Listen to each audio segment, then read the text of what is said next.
BSc Part Second. Before we start the classification of gymnosperm, where we want to explain some basic concept about the gymnosperm and angiosperm. आपको पता है कि gymnosperm और angiosperm दोनों को ही हम seed plants कहते हैं, लेकिन सीड प्लांट कहने के बावजूद भी there are a very basic and important difference between the gymnosperm and angiosperm. As you know, gymnosperm produce naked seeds, means ऐसे सीड्स जिन पे कवर नहीं प्रेजेंट हो, coverless seeds are called naked seeds, and in case of angiosperm the seeds are covered और coated and they are present in a seed coat. और okay, that's why the basic difference between the gymnosperm is and angiosperm is the presence of seed covering. Okay, basically gymnosperm और angiosperm को एक single group के अंदर रखा गया है, और जो सीड बियरिंग प्लांट्स हैं इनको हमने स्पर्मेटोफाइटा को फॉर्म में प्रेजेंट किया है. Spermatophyta,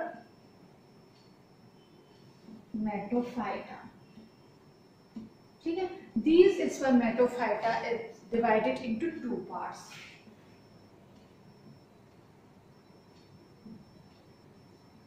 angiosperm and second is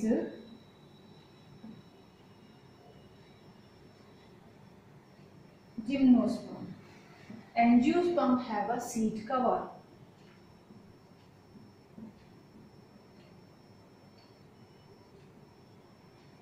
They do not have any seed coat.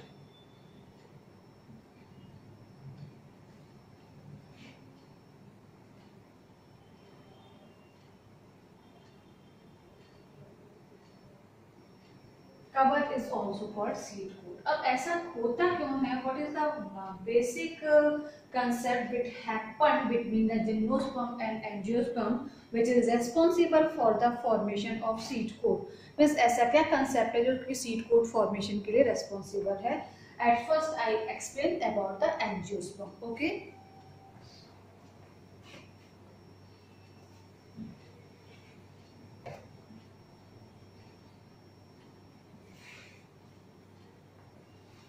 Now we write a single flower of angiosperm. Draw is a flower of any angiosperm plant. Outermost these leaf-like structure which have basically green color is called sepal.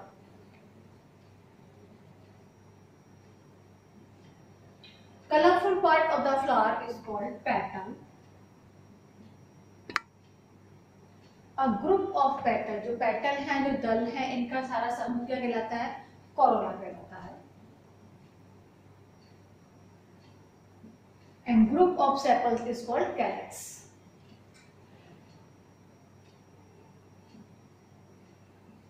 Okay, middle part is this is a female reproductive part, is called gynoecium.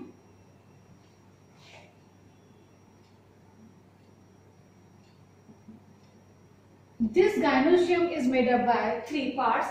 This is stigma, then style, then ovary.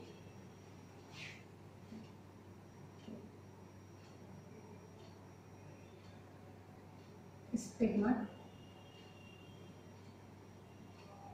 style, and this is ovary. Ovary में जैसा कि आप यहाँ देख रहे हैं is a small circular structure which I write represent like this. इसे हम कहते हैं ovule. This is a ovule.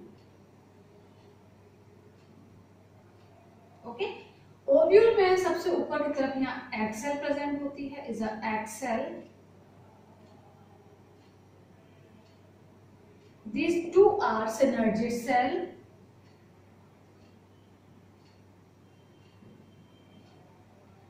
synergy cell को हम सहायक कोशिका भी कहते हैं. Middle part consists a nuclei which have two nucleus. ये central nuclei है, इसमें two nucleus present होते हैं. That's why this central nuclei is called secondary nuclei or secondary nucleus.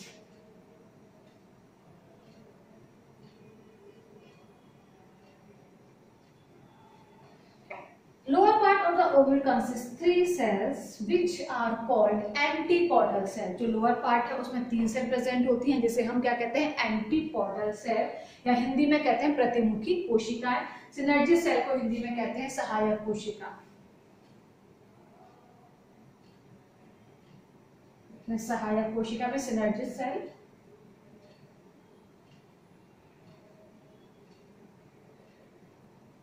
Antipodal cell means प्रतिमुखी कोशिका। This is a male reproductive part जिसे स्टेमन कहते हैं। स्टेमन is a male reproductive part जिसे हम पुमंग या स्टेमन कहते हैं। Is also made up by 3 substance या 3 थिंग्स, 3 चीजों से मिलकर बना हुआ होता है। अगर मैं एक स्टेमन को इस तरह बनाती हूँ लाइक दिस,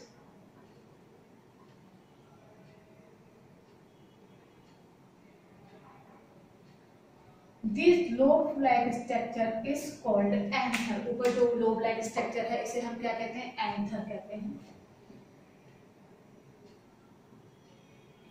एक एंथर के अंदर माइक्रोस्पोरेंजिया प्रेजेंट होती हैं। एक सिंगल एंथर के अंदर 2 माइक्रोस्पोरेंजिया प्रेजेंट है, एक यहाँ होती है, एक यहाँ होती है। अगर यहाँ हमने एंथर डाइथिकस बनाया है, मीन्स 2 पोस्टन डाइथिकस, 1 ये 1 ये, 2 पोस्ट है, इसके अंदर 2 थीका प्रेजेंट है, then anther is called dithecous and 1 single theca is consist 2 microsporangia.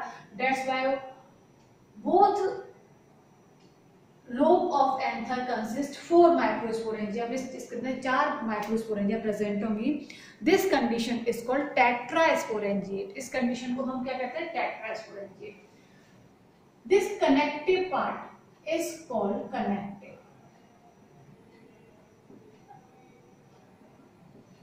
Connected जो इससे एंथर का ऊपर जिस भाग से जुड़ा हुआ है इसे हम कनेक्टिव कहते हैं।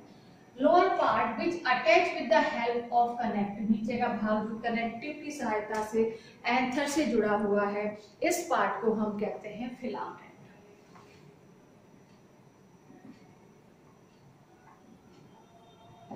Okay, this is a basic diagram of flower which only present in the angiosperm, do not present in the gymnosperm।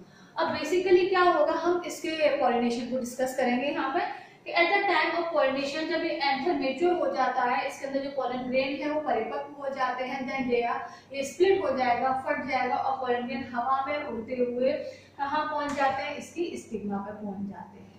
इसकी स्टिग्मा पे पॉसिबल है कि इसी फ्लोर के एंथर पहुंचे, means anther means pollen grain पहुंचे, या इसी स्पीसीज के दूसरे फ्लोर के पॉलन ग्रेन पहुंचे। अगर सेम फ्लावर के पहुंचते हैं तो उसे हम कहते हैं सेल्फ पॉलिनेशन। अगर उसी स्पीसीज के दूसरे फ्लावर के पॉलन ग्रेन वहां पहुंचते हैं तो उसे हम कहते हैं cross pollination. Okay, when pollination occurs between 2 flowers of the same species of different plant is called cross pollination, and when pollination occur within the same plant or within the same flower is called self pollination। तो यहाँ जो condition है कौन सी है? Cross pollination और self pollination की condition है। तो अगर किसी भी कंडीशन से आए बट इसी की स्पीसीज का पॉलन ग्रेन यहाँ आता है। हैव यू थिंक एवर कि ऐसा क्यों नहीं होता कि जो मैंगो है, मैंगो की स्टिग्मा पर नीम का पॉलन ग्रेन आके गिरे और वहाँ फर्टिलाइजेशन हो जाए और मैंगो के ट्री पर नीम की fruits develop हों? Is it possible? No, it is not possible because there is a major reaction or major trapping system present at the stigma। जो स्टिग्मा होती है यहाँ एक स्पेशल एंजाइमेटिक सिस्टम है, इंटरेक्शन सिस्टम है, वो इसको रिकॉग्नाइज करता है कि भाई पॉलन ग्रेन उसी फैमिली का है, उसी स्पीसीज का है। देन स्टिग्मा परमिट इट और allow it to do pollination and to form pollen tube. मतलब अगर उसी की जाति का होगा तभी स्टिग्मा उसको अलाउ करेगी वहाँ जर्मिनेट होने के लिए और वहाँ जर्मिनेट होकर पॉलन ट्यूब बनाने के लिए एंड फॉर द फर्टिलाइजेशन के लिए। अगर जो पॉलन ग्रेन स्टिग्मा पर अटैच हुआ है उस स्पीसीज का नहीं है, अदर दूसरी स्पीसीज का है, तो स्टिग्मा उसको वहीं स्टॉप कर देगी। एक्चुअली होता क्या है कि जो पॉलन ग्रेन है, आपको पता है pollen grain is small minute thing is made up by covered by 2 things। outer is called intine and outer is called exine and inner is called intine। okay, तो जब ये एक्साइन और intine जो से बंधा हुआ कवर्ड जो pollen grain है जब स्टिग्मा पर जाता है तो स्टिग्मा और पॉलन ग्रेन के बीच में क्या होता है? इंटरेक्शंस होती हैं, प्रतिक्रियाएं होती हैं। मीन्स पॉलन ग्रेन की जो जिस प्रोटीन से या जिस लिपिड से मिलकर बना हुआ है उस वही लिपिड और वही प्रोटीन उसी स्पीसीज की स्टिग्मा पर होने चाहिए। अगर सेम इसमें होते हैं तो वो स्टिग्मा उसको आइडेंटिफाई कर लेती है और उसको परमिशन दे देती है for the fertilisation and for the pollen tube formation. अगर सेम स्पीसीज के नहीं होते देन उसको रिजेक्ट कर देती है। This process of identification is non compatible reactions. Compatible means अगर उसके अनुकूल है तो उसको परमिशन देगी, अदरवाइज उसको रिजेक्ट कर देगी। ओके, अगर उसने तो परमिशन दे दी है तो देन पॉलिनेशन होगा। तो यहाँ जो पोलन ट्यूब बनेगी इस स्टाइल से होती है, पोलन ट्यूब कहाँ एंटर करेगी, यहाँ ओव्यूल तक पहुंचेगी। ओव्यूल हमारा कहाँ है, ये है। तो ये पोलन ट्यूब स्टाइल से होती है, यहाँ एंटर करती है। तो पोलन ट्यूब के अंदर क्या है, pollen tube consist 2 male gamete. Pollen tube के अंदर 2 मेल गैमेट होते हैं और ये मेल गैमेट जो है 2 मेल गैमेट हैं। इसके अंदर किसी भी रास्ते से यहाँ से कहीं से भी पोलन ट्यूब एक ओव्यूल के अंदर एंटर कर सकती है। एंटर करने के बाद फाइनली होता क्या है कि एक मेल गैमेट इस एग सेल के साथ फ्यूज होता है। मेल गैमेट को हम किससे रिप्रेजेंट करेंगे, एन से। तो एक मेल गैमेट किसके साथ फ्यूज होगा, 1 male gamete N plus egg के साथ फ्यूज होगा और ये क्या बनाएगा, इट्स फॉर्म जाइगोट। और जाइगोट से क्या बनेगा, एम्ब्रियो बन जाएगा। एम्ब्रियो से क्या बन जाएगा, सीड फॉर्मेशन हो जाएगी, बीज बन जाएगा। मीन्स ये जो ओव्यूल था इसमें जो एग सेल था इससे क्या बना, पूरा हमारा सीड फॉर्मेशन हो जाएगी आफ्टर द फॉर्मेशन। और ये जो सेकेंडरी न्यूक्लियस है इसके साथ एक एन फ्यूज होगा। सेकेंडरी न्यूक्लियस को हम 2n से लिखते हैं और इससे क्या बनेगा, एंडोस्पर्म फॉर्म होगा, जिसे हिंदी में हम कहते हैं भ्रूणपोष बनता है। ये एंडोस्पर्म इस डेवलपिंग एम्ब्रियो को न्यूट्रिशन देगा, इसे डेवलप होने के लिए भोजन देगा। Okay, this a basic difference that जो एंजियोस्पर्म जो होते हैं इनमें जो एंडोस्पर्म का फॉर्मेशन होता है occurs after the fertilisation, fertilisation के बाद होता है। बट इन जिम्नोस्पर्म में जो एंडोस्पर्म है वो बिफोर फर्टिलाइजेशन प्रेजेंट होता है। एंजियोस्पर्म में एंडोस्पर्म ट्रिप्लॉइड होता है, जैसा कि मैंने आपको बताया कि 2n के साथ एक 1 जब फ्यूज होगा तो एंडोस्पर्म बनेगा। ये एंडोस्पर्म कैसा होगा, 3n वाला होगा, ट्रिप्लॉइड एंडोस्पर्म होगा। ओके, अगर हम बात करते हैं जिम्नोस्पर्म की तो जिम्नोस्पर्म में कैसा होता है, एंडोस्पर्म हैप्लॉइड होता है, of course only single and वाला है होता है। तो ये जो ओव्यूल है कहाँ प्रेजेंट है, इस ओवरी के अंदर प्रेजेंट है। तो सीड का फॉर्मेशन कहाँ हुआ, इस ओवरी के अंदर सीड फॉर्मेशन हुआ है। तो ये जो ओव्यूल से तो क्या बनेगा, सीड बनेगा। और जो ओवरी है आउटर कवरिंग में जो ओवरी प्रेजेंट है ये इसका सीड कोट बनाती है।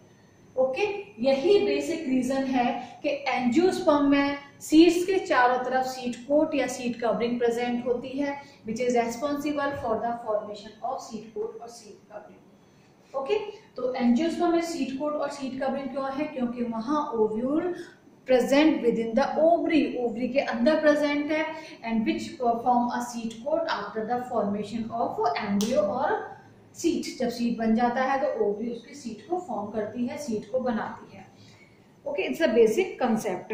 अगर हम अब बात करते हैं कि जिम्नोस्पर्म में ऐसा क्यों नहीं होता, as I told you in previous class and during the study of members at that time of Pinus, Cycas, Ephedra, Ginkgo, Neem, Taxus, आपने सबकी स्टडी कर ली है जैसा कि मैं आपको करा चुकी हूँ। आपने देखा कि किसी भी प्लांट के अंदर हमने कोई भी फ्लावर लाइक स्ट्रक्चर स्टडी नहीं किया है और हमने बार बार कहा है कि any gymnosperm do not have flower, किसी भी जिम्नोस्पर्म में कोई फ्लावर प्रेजेंट नहीं होता, but they have their reproductive part in the organised form. This organised form is called cone. Okay, इन ऑर्गेनाइज्ड फॉर्म को हम क्या कहते हैं, कॉन कहते हैं। ये जो कॉन है 2 टाइप के होते हैं, मेल कॉन। अगर मेल रिप्रोडक्टिव पार्ट प्रेजेंट है तो इसे हम मेल कॉन कहेंगे, अगर फीमेल रिप्रोडक्टिव पार्ट प्रेजेंट है तो इसे हम फीमेल कॉन कहेंगे। इट्स मे बी पॉसिबल कि फीमेल रिप्रोडक्टिव पार्ट कई बार कॉन फॉर्म में ऑर्गेनाइज न होके एक लीफ लाइक स्ट्रक्चर की फॉर्म में होता है जिसे हम कहते हैं megasporophyll. Okay, now we explain the fertilisation of gymnosperm to reveal that why seed do not remain cover by any seed coat. Okay, कोई भी सीड कोट से कवर नहीं रहते हैं जिम्नोस्पर्म में बीज, इसे मैं अभी आपको एक्सप्लेन कर देती हूँ। जैसा कि हमने बताया आपको कि इसके अंदर जो सीड है is a rough formation of ओव्यू। ये रफ ओव्यू बनाया है मैंने किसका, जिम्नोस्पर्म का, जो कि ओपनली एक लीफ लाइक स्ट्रक्चर पर लगा रहता है। ये लीफ लाइक स्ट्रक्चर का कौन फॉर्म में ऑर्गेनाइज्ड है, तो इसे हम फीमेल कौन कहेंगे। और एक कौन फॉर्म में ऑर्गेनाइज नहीं है, सिंपल लीफ लाइक है, तो इसे हम क्या कहेंगे, मेगास्पोरोफिल कहेंगे।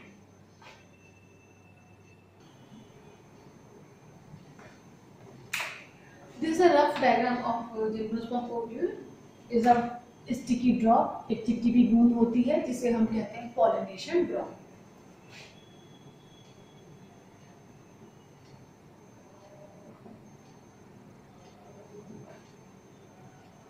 Is a chamber which is called pollen chamber.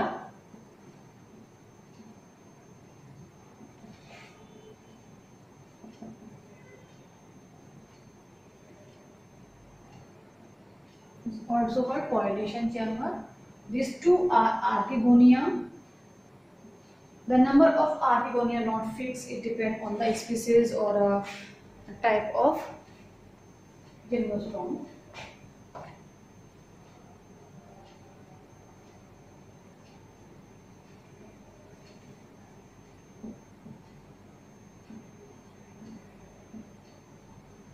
This is a tent. Okay? यहाँ एक ट्रायंगुलर स्ट्रक्चर होता है जो कि सेल्स का बना हुआ है। ये कनेक्टिविटी प्रोवाइड करता है between the pollination chamber and archegonia. This is called tent pore. इसे हम क्या कहते हैं, टेंट पोर कहते हैं। Okay, this is egg cell, egg. अब क्या होगा कि ये जो मेल कौन है किसी भी प्लांट का, माना कि हम किसी भी एक कोई भी जिम्नोस्पर्म उसी का आउटपुट है, उसी के हम मेल कॉन की बात कर रहे हैं। तो जो मेल कॉन पे जो माइक्रोस्पोरेंजिया लगी हुई हैं, उनमें जो माइक्रोस्पोर डेवलप हुए हैं, जब वो मेच्योर हो जाते हैं उनसे मेल गैमेटोफाइट का डेवलपमेंट होता है। जैसा कि मैं आपको बता चुकी हूँ कि इसमें मेल गैमेटोफाइट का डेवलपमेंट 3 स्टेजेस में होता है, pre pollination, then pollination, then post pollination development. तो उसी कंडीशन में ये जो माइक्रोस्पोरेंजिया हैं बस्ट हो जाती हैं, डिहाइज हो जाती हैं, और पोलन ग्रेन या माइक्रोस्पोर हवा में उड़ते हुए कहाँ आ जाते हैं, इस पॉलिनेशन ड्रॉप में आगे चिपक जाते हैं।